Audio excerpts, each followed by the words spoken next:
Eastern, I bring to you a short conversation with an expert, a thought leader, a doer in the realm of innovation for the built environment. My name is Jeff Echols. I am a senior advisor and the head of marketing for Shadow Partners, and this is my opportunity every weekday to bring to you an interesting conversation about the people who are changing the AEC and CRE worlds. Today's conversation is no different. However, it is an Encore presentation. I wanted to share with you a quick note about that. You've seen a lot of Encore presentations lately, and that's because we're going through a little bit of a shift here at Shadow Shorts in the way that we format and the way that we produce these shows. So you're going to see a little bit different coming soon, and we're going to go through this transition period of Encore presentations, but we're going to be back to fresh new conversations very, very soon.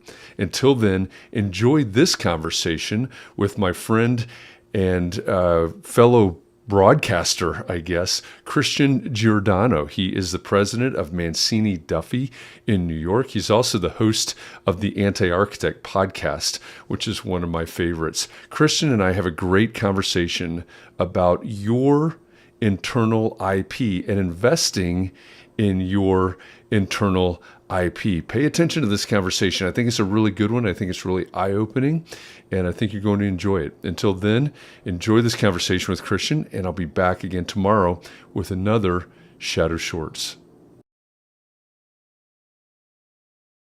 Hey, welcome back to Shadow Shorts. If we've never met before, my name is Jeff Echols. I am a senior advisor and the head of marketing for Shadow Partners. And the whole point of Shadow Shorts is for me to come to you every weekday at noon Eastern and bring a thought leader or an expert in the realm of innovation for the built environment. And so today I'm excited to bring a friend and someone that I've talked to a number of times in a number of different contexts, different shows and things, to this conversation, because it's a little bit unique where we've been so far in Shadow Shorts. We've never really had someone that's specifically looking at innovation in architecture. So I am joined today by the president of MANCINI DUFFY, Christian Giordano. He's also the host of the Anti-Architect podcast.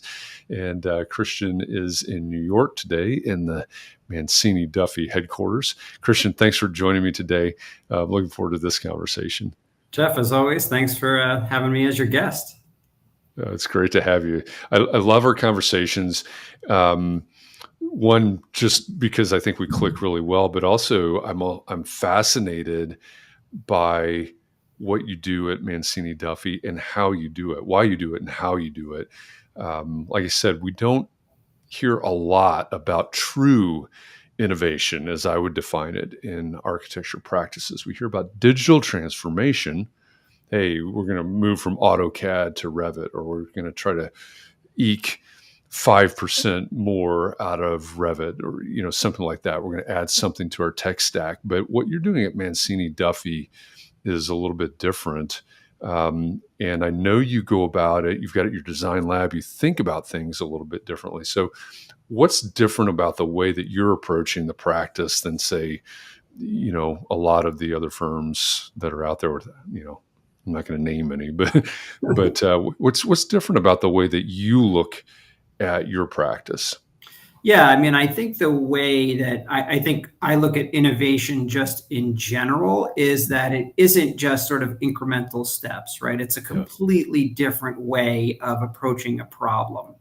And so for me, or for us here at MANCINI DUFFY, it's innovation in terms of culture. What's the kind of culture that we have at MANCINI DUFFY in terms of being entrepreneurial, or we call it intrapreneurial.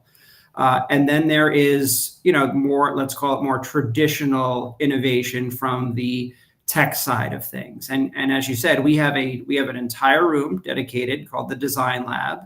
It's really its own studio, its own practice. It's got its own P&L. And I think that one of the main things that's different for us is that we've invested a lot of money.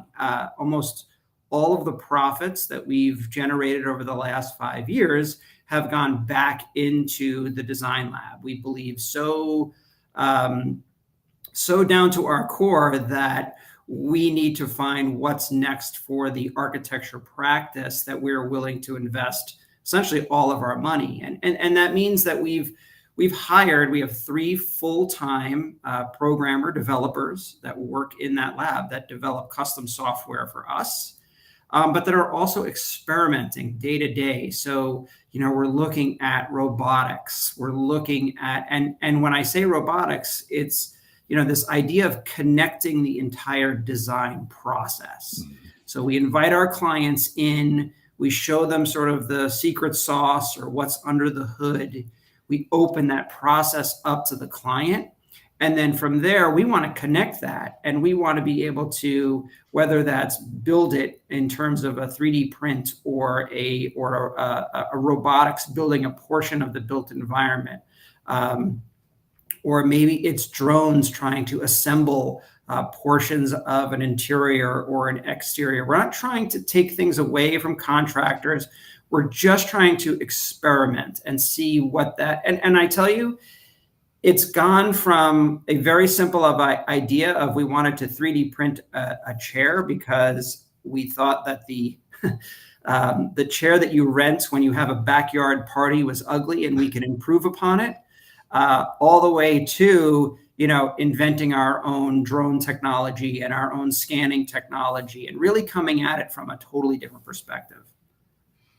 Yeah, well, you mentioned looking at the way things are constructed and not taking anything away from contractors. One of the I would say top 3 or 4 topics that we at Shadow Partners are approached with, hey, how do we do this? What's the impact of this going to be, as we look at the future and innovation for the built world, is industrialized construction. Mm-hmm. And so you look across our portfolio of companies, and we have robotics and we have 3D printing in the field, right, at the construction level. So I think it's interesting. You're taking a very similar approach from the design side, starting at the design side rather than starting at the, putting wall panels together or whatever version of the industrialized construction that we're talking about is. But I think that's important, right? Looking at things holistically. What are the systems and the processes that we need to put into place to change the way that we do things, that makes sense, obviously, not just for the sake of change, I assume. Exactly. And it's not about, designing and bidding and building. It's for us, it's about how can we innovate on the building side? And then let's back that up. And how does that create a different design process for the designers in our lab? And it's a very different way of looking at a project. It's no longer about just us showing that we are, great designers and then presenting to the client, getting some feedback, and then repeating that over and over and over and over again. It's really about getting that immediate feedback from the client and getting them to be part of that process and really, truly understanding what their needs are, and then complementing that with the design side. There is listen, you could come to a superstar Black Cape architect and you want a Frank Gehry building, you're going to get a Frank Gehry building. But that's not why our clients come to us. It's a very different approach. And so that's why we take a very different approach to it. Yeah. Well, and I think that to me is a thread. Right? We were talking before we went live.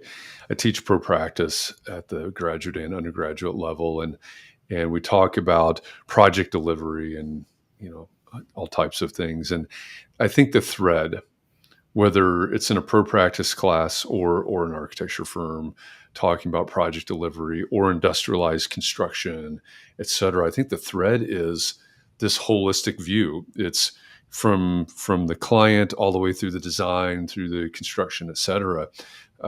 It's a different way of thinking from the very beginning to the very end. So it's nice to be able to kind of pull that thread taut and say, hey, there is a through line here that we're seeing in some architecture firms and some engineering and some construction. And it's probably going to change the way that we do business, change the way that we develop as we look into the future.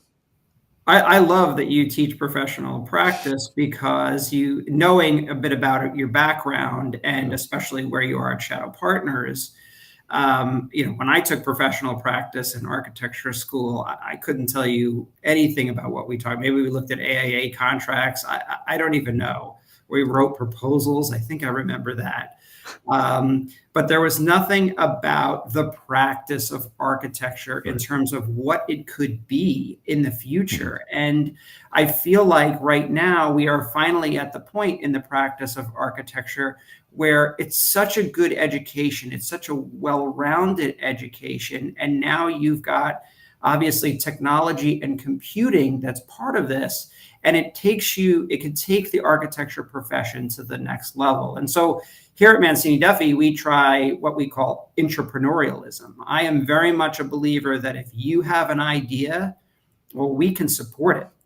And Mhm. that's how we've started different practice areas. And that's how we've started some of the different technologies, or even on the softer side, starting a procurement arm and a luxurious brand we call the Lux brand.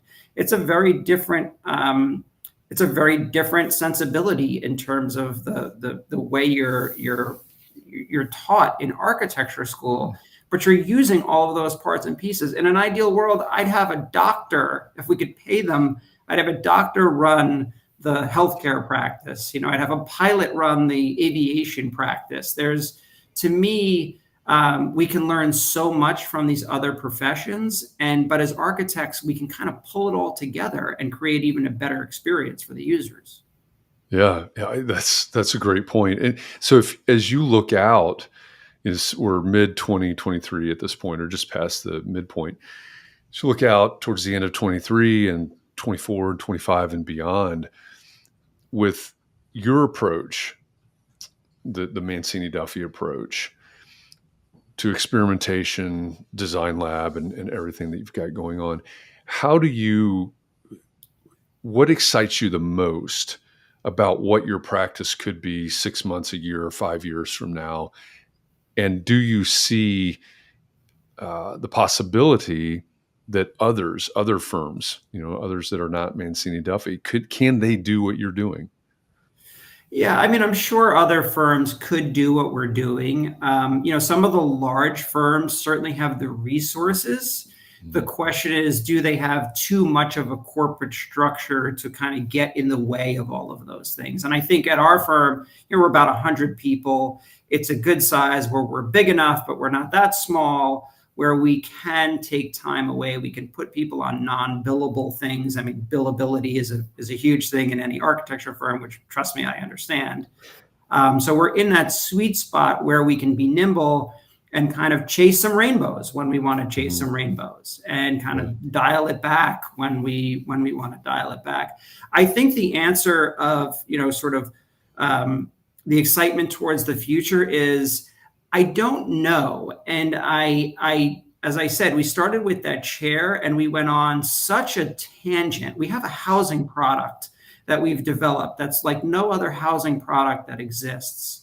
And if we could find the time and make the time, that's something that I'm excited about in the future, that I think could really revolutionize housing and how it's not only how it's built and designed, but ultimately how it's used and delivered, especially in low income areas.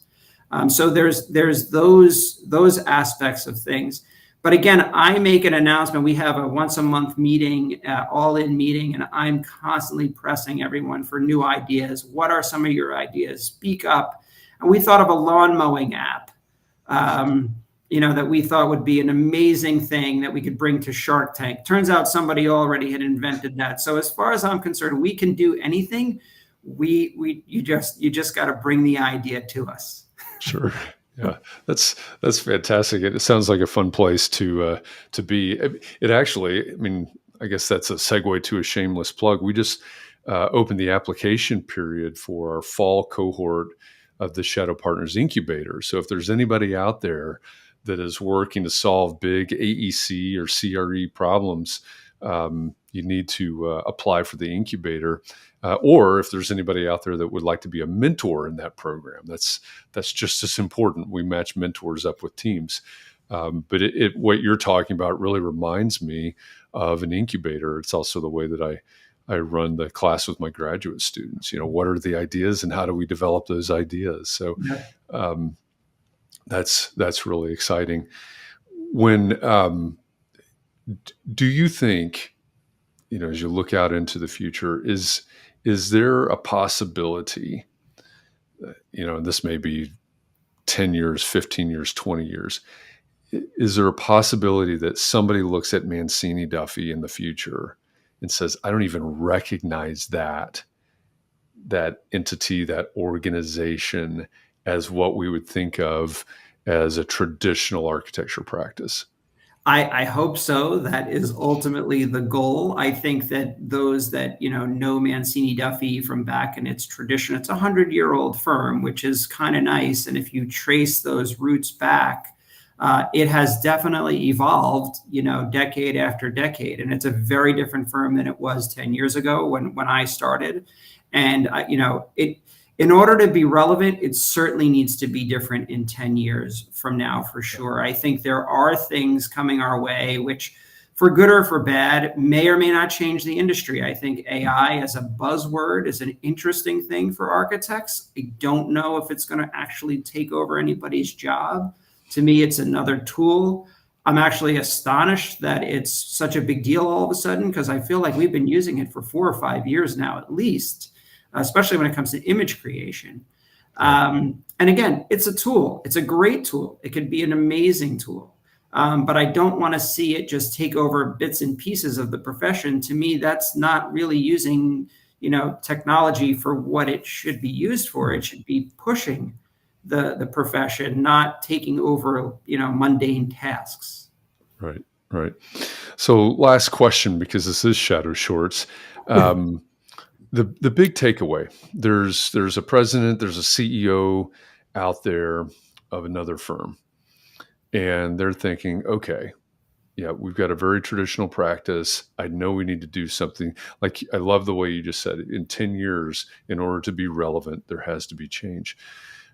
This is one thing we talk about a lot. There's change going on all around us. So how are we going to stay relevant? So that president or CEO is out there and they're wondering, okay, I hear what you're saying, Christian. I hear you saying you're investing all of your profit back into the design lab. That's a big investment, et cetera. A lot of non-billable hours to support the efforts there. But where do I get started? I've got a fairly traditional firm. I need to understand how an architecture firm can be innovative, whatever that means.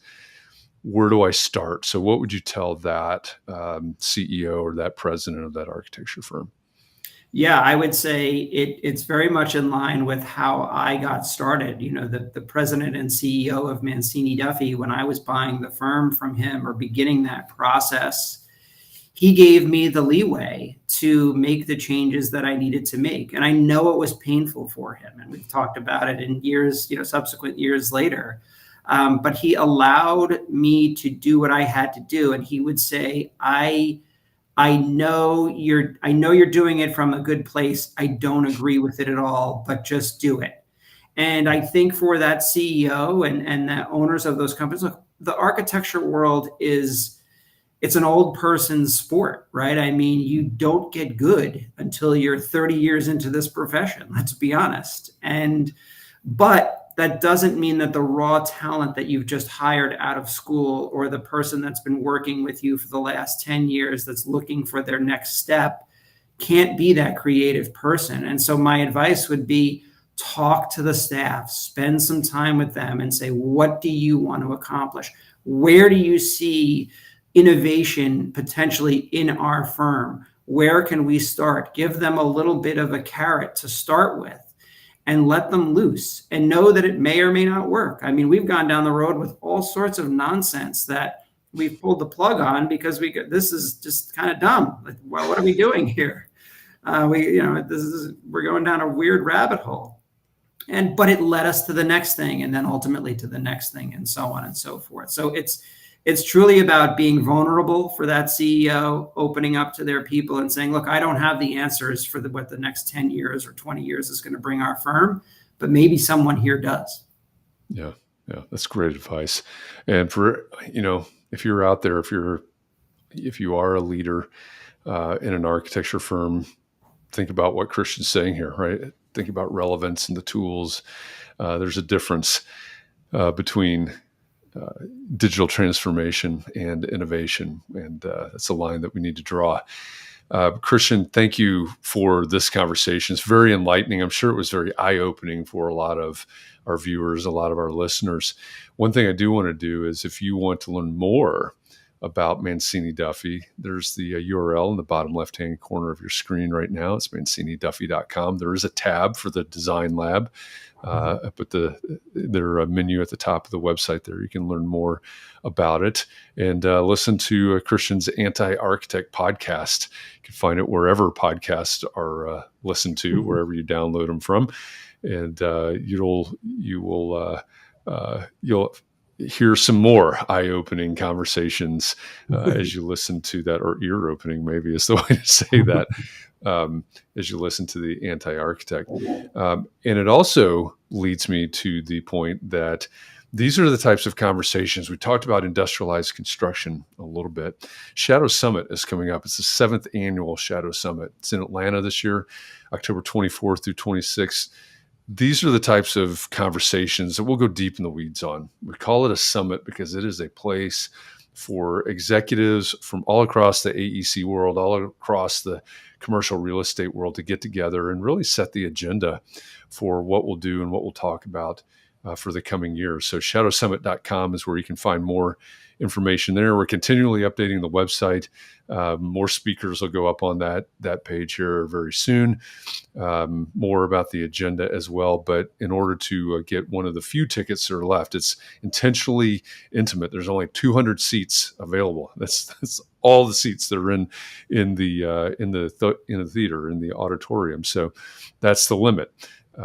There is an apply button right there at the top of the website there at shadowsummit.com. Join us in Atlanta and get into conversations like this. How do we innovate in architecture, engineering, construction, real estate, industrialized construction? AI and machine learning will be on the docket as well. So lots of things to talk about. Christian, thanks again for this conversation. Really appreciate you and everything that you do. Thank you, Jeff. Thank you very much for having me. Yeah, absolutely. Glad that you're here. And for everybody that's out here watching or listening live or in some time-shifted manner, I'll be back tomorrow at noon Eastern with another conversation with an expert or thought leader in the realm of innovation for the built environment. Until then, have a great day, and I'll see you tomorrow.